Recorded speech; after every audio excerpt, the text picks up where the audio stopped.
The morning light streamed through the cracks of the dusty ceiling, but it brought no comfort. Nina sat motionless on the edge of a thin mattress in the middle of an empty room. Her eyes were dull, staring at nothing. Her body ached, and her soul felt even heavier. What had happened the night before still echoed in her mind. She had told herself it would just be one night, one job, one payment. But nothing about it was simple. She wasn't even wearing her clothes. The cold air touched her skin, but she didn't shiver. She had gone numb. Then, she heard the door creak. Her body stiffened. Her heart began to pound against her chest. Fear gripped her. Was it happening again? Were they coming back? The door opened slowly, but instead of the men or their guards, it was Amara who stepped in. Her expression was calm, like she had just come to collect a parcel. Relief washed over Nina like a wave. For a second, she felt safe. She wrapped her arms around herself, not to hide her body, but to hold herself together. "Get dressed," Amara said in her usual smooth voice. "We're leaving. Your job is done." Nina didn't say a word. She just bent down, picked up her clothes from the floor, and dressed slowly. Her hands trembled as she buttoned her shirt. Her heart was still racing. She couldn't bring herself to meet Amara's eyes. Together they walked down the long hallway. The mansion was large and luxurious, filled with gold-framed mirrors, marble floors, and grand chandeliers. But to Nina, it felt like a prison. Every shiny surface reflected her shame. They entered the main living room where a few men were gathered. They looked rich and powerful, laughing and sipping wine. One of them stood up and approached Amara. "Good work," he said, tapping his phone. Nina watched as money was transferred to Amara. "This is for your girl. My dogs really enjoyed her. We'll be happy to have her again." The man's eyes turned to Nina, making her skin crawl. She lowered her gaze and forced a tight, fake smile. Inside, her heart screamed. Never again, she promised herself. Never again will I step foot in this place. They left the mansion in silence. Amara drove straight to the bank, withdrew some money, and then headed to her apartment. Nina sat quietly beside her, staring out of the car window, lost in thought. Every street they passed reminded her that life was still going on, that the world hadn't paused to acknowledge her pain. Inside Amara's apartment, they sat on a plush couch in the living room. Amara reached into her bag and pulled out several bundles of cash. "They gave me $5 million to give you," she said with a smile. Nina's eyes widened. $5 million? She blinked, unsure if she heard right. 5 million naira? For just one night? She asked, her voice soft and confused. Amara laughed. "Yes, that's how this business works. And this is only the beginning. The more you do, the more they pay. You could be a millionaire in no time." Nina shook her head slowly. "No, I can't do this again. I'll use this money to start something small. A business. I just want to live a normal life." But Amara leaned forward. 5 million is not going to last forever, Nina. Trust me. And now that you've done it once, it won't be so hard next time. This is just how things are. Nina remained silent. Deep down, she felt disgusted, not just by the experience, but by Amara's calm attitude. It was then she realized that Amara wasn't like her. She had never been through it. She wasn't one of the girls. She was the one delivering them. "I thought you did this too," Nina said softly, almost to herself. Amara raised an eyebrow. Me? No, I just connect the girls to the clients. They trust me. I get my commission. That's all. Nina looked at the money on the table. It looked so clean, so innocent. But she knew what it cost her. She picked it up slowly, her hand still shaking. Use it well, Amara said. Find a nice place to stay. Fix yourself up. But what is exactly this job that pays such amount of money? Well, keep watching to find out. She found a small apartment in another neighborhood. She furnished it with a bed, fan, cooking gas, and some kitchen items. For the first time in a long while, she had her own space. She even bought some new clothes and groceries.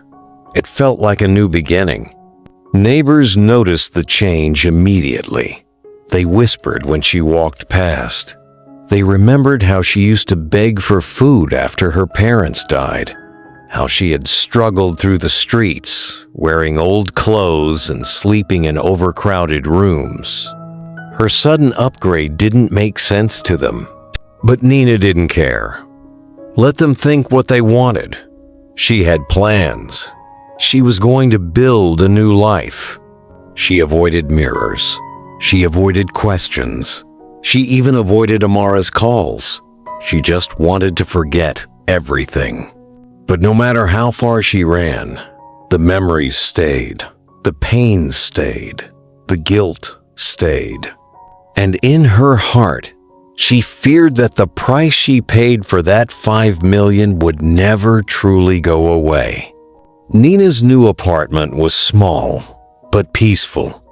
Every corner of it reminded her that she was finally free from the street, from the hunger, and from the pain of struggling each day to survive. She had never lived alone before, and the freedom felt like breathing fresh air after being locked in a smoky room. For days, she stayed indoors, fixing the place up. She bought curtains, pots, and pans, and even a small mat for the doorway. She smiled at the sight of her new bed, covered in white sheets. The soft mattress felt like heaven. It was the first time in years she had her own space, her own key, and silence she could control. She visited the local market, dressed in one of her new clothes. The market women noticed her and smiled in surprise. "Nina, is that really you?" one woman said. "Ah, see how clean she looks now. God is good." Another added. Nina smiled politely and bought her items quickly. She didn't like too much attention. Back at home, she cooked herself a proper meal, rice, and stew. She even had a drink to celebrate her new life. For a moment, she allowed herself to feel proud. She had escaped the poverty that once chained her. But pride didn't pay the bills. One morning, she opened her purse and realized she had spent nearly all the money. Panic gripped her. She sat on her new couch and stared at the wall. How did it finish so fast? She asked herself. She had told Amara she would start a business. Now, it was time to act. She took the last $900 she had and opened a small provision store in front of her building. She bought biscuits, noodles, drinks, soap, and sugar. She arranged everything neatly, proud of her effort. On the first day, not a single customer came. The second day was worse. Only a little boy came to buy a sweet worth 20 naira. By the end of the week, her store made less than 1,000 naira in total. Nina sat under the shade outside, staring at the road. Each car that passed felt like a reminder that her time was running out. She began to feel that horrible pressure again. Hunger, worry, emptiness. At night, she tossed and turned. Sleep didn't come easily anymore. On the 8th day, She sat in the dark, staring at her phone.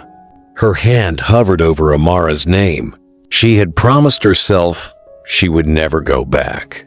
But what choice did she have now? Her thumb pressed the call button. Amara picked almost immediately.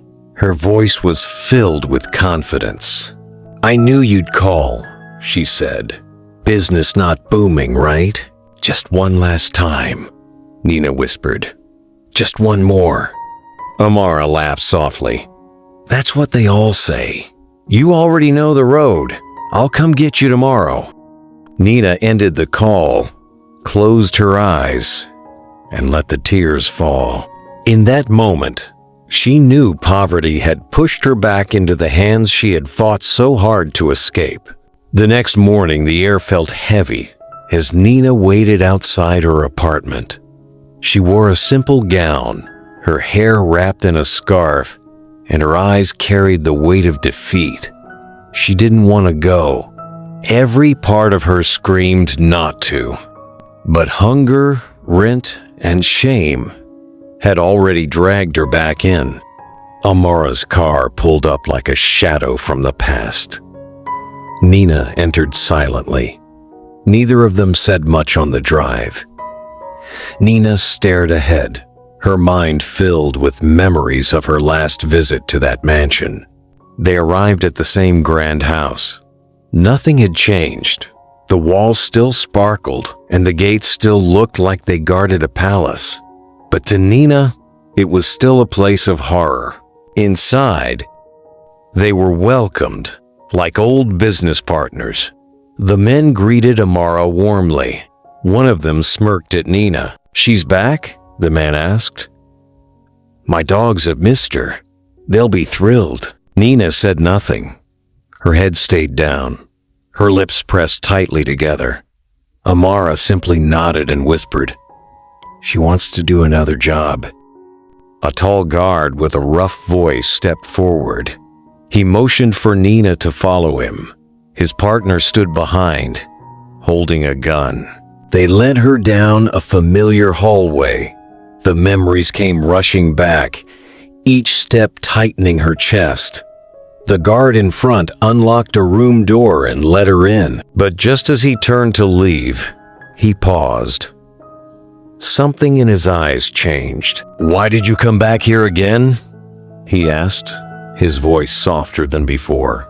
Nina looked up, surprised. "I needed money," she replied. Her voice was small. The guard frowned. "You were paid $5 million the last time. That should have been enough to start over. Do you know the danger you're putting yourself in?" She blinked. "Why do you care? You work for them. You're just like them." He glanced around nervously. "Lower your voice," he said quickly. "I don't like this job, but I can't leave. They'll come for me. That's why I'm warning you, the dog business is worse than you think. It's more dangerous than you know." Nina sat down slowly, her thoughts racing. She had come expecting another night of pain and shame, but now fear had joined the mix. What danger was he talking about? What else could possibly be worse than what she had already gone through? The door clicked shut behind him. Nina sat on the edge of the mattress, her knees pulled close to her chest. The guard's words echoed in her head like thunder. "This is more dangerous than you think." She didn't understand what he meant. What was more dangerous than the horror she had already experienced? But the fear in his voice had been real. She looked around the room, trying to find anything to distract herself. A window, a mirror, a clock. There was nothing. The silence stretched endlessly. Minutes passed, maybe hours. Then the door opened. But instead of another guard or the animals, it was the same guard who had warned her earlier. He stepped inside and quickly shut the door behind him. His eyes darted nervously. "I don't have much time," he whispered, "but I had to come back." Nina's heart pounded. She stared at him, unsure whether to be afraid or grateful. "Why are you doing this?" she asked. He sighed deeply. "Because I know what they do here. It doesn't end with girls like you. They take videos. They share them. Some girls never leave this place." Nina's eyes widened in shock. "What?" "There's a room upstairs," the guard continued, "with screens, cameras. They record everything. That's why they pay so much. It's not just for what happens, it's what they do with it afterward." Suddenly, everything made sense. The weird smiles, the creepy compliments, the obsession with her coming back again and again. They weren't just clients, they were collecting content. Her shame was being sold. "You have to leave," the guard said. "Tonight, while they're distracted. I'll leave this door unlocked. Pretend you're asleep until midnight, then run. Don't take the front gate. Use the back fence." Nina was frozen with fear. "Why are you helping me? Won't they find out?" He nodded. "They might. But if I don't help at least one person, then I've truly become like them." He turned and left. The door closed behind him. Nina sat in stunned silence. Her body trembled. This was bigger than she had imagined. It wasn't just about poverty or desperation. She was a part of something dark, something evil. And what is that Nina has been in the room waiting for? To sleep with dogs, make out with the bulldogs, and get paid. She never knew they do always record her in the act from a secret room and sell the contents for more money. She lay back on the mattress, pretending to sleep, just as the guard had instructed. But sleep never came. Her ears were alert to every sound. The barking of dogs, the loud music from another room, the drunken laughter of men. Midnight approached slowly. She waited. Her heart beat like a drum. When the clock on the hallway wall chimed softly, she stood up. Her legs were weak, but her will was strong. She opened the door and ran. This is what most of our young youths are going into just to make quick money. Immorality is at its highest peak job in the society because of young youth's taste for quick money. Please, parents, always advise your children to work hard legitimately and wait for the payday.